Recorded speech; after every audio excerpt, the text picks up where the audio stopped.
Hey guys, this is Kevin. I'm on the trip to Washington D.C. So I've been driving my Model X 75D for a couple hundred miles probably.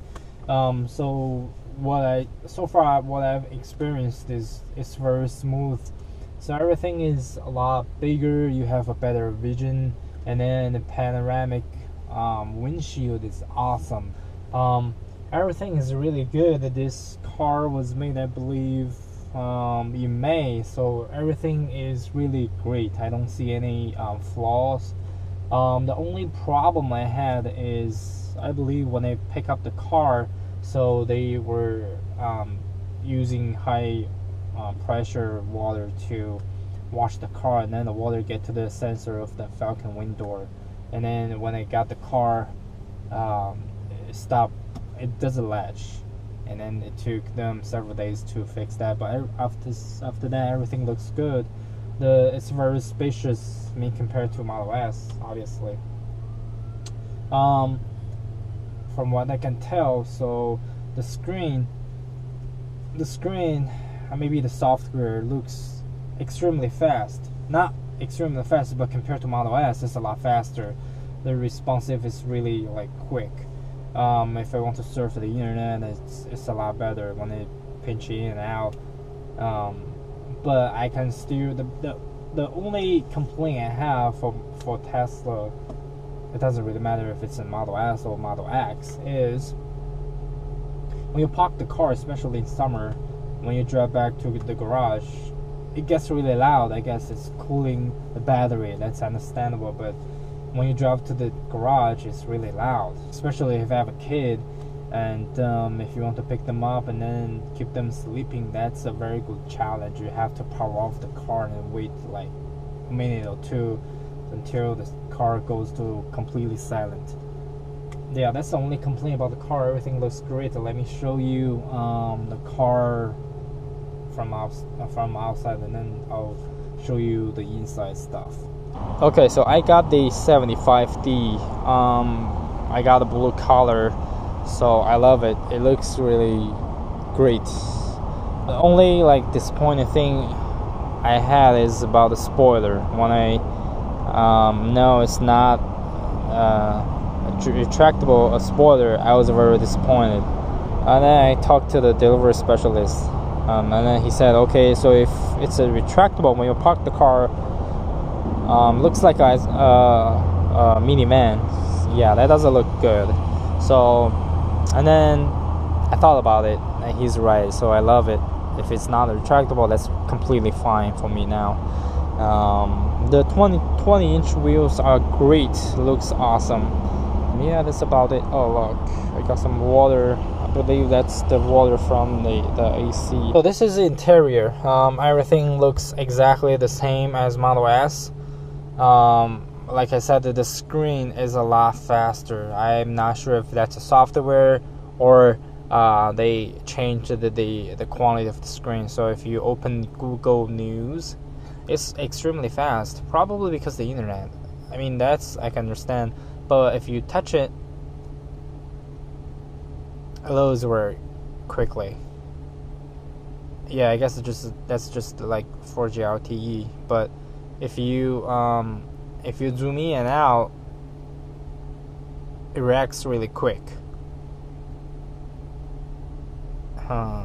Yep, look, it reacts really quick. It's a lot better than Model S. Except that I think the most outstanding feature is the panoramic sunroof, right? Not primary sunroof, the panoramic windshield is amazing if you look up.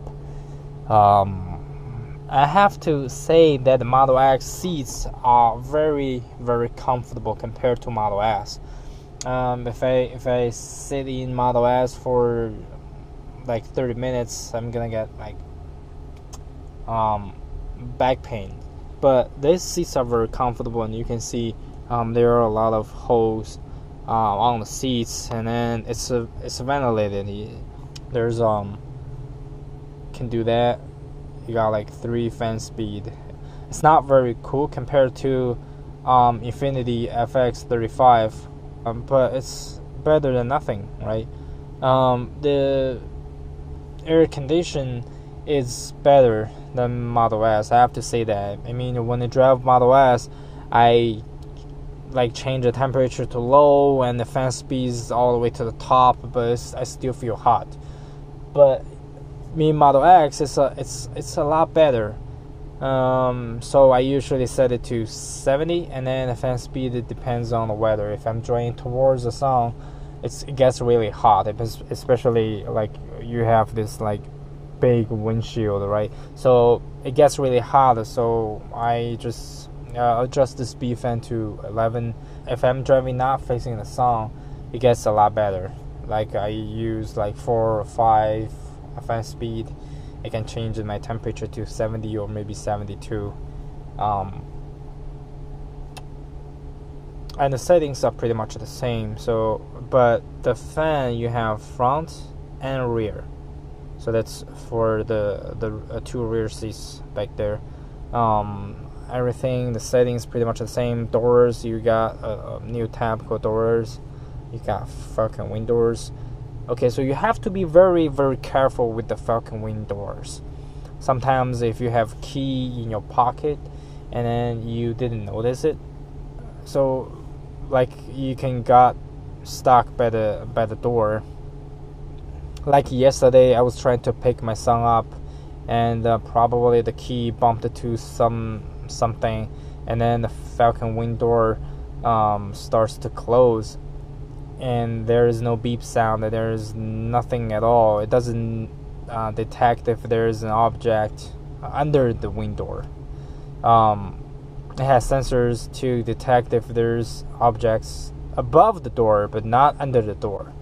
Maybe that's something Tesla can work on too. Anything else is pretty much the same. So you have seats. You can move second row seats to the like forward or the backwards. Suspension, I was not going to add a suspension originally, but then Tesla called and offering a good deal. Like basically you can get a suspension for half of the price, and then you can get an early delivery, and then why not go for it, right? So driving, everything is the same. Cold weather, I got the cold weather package.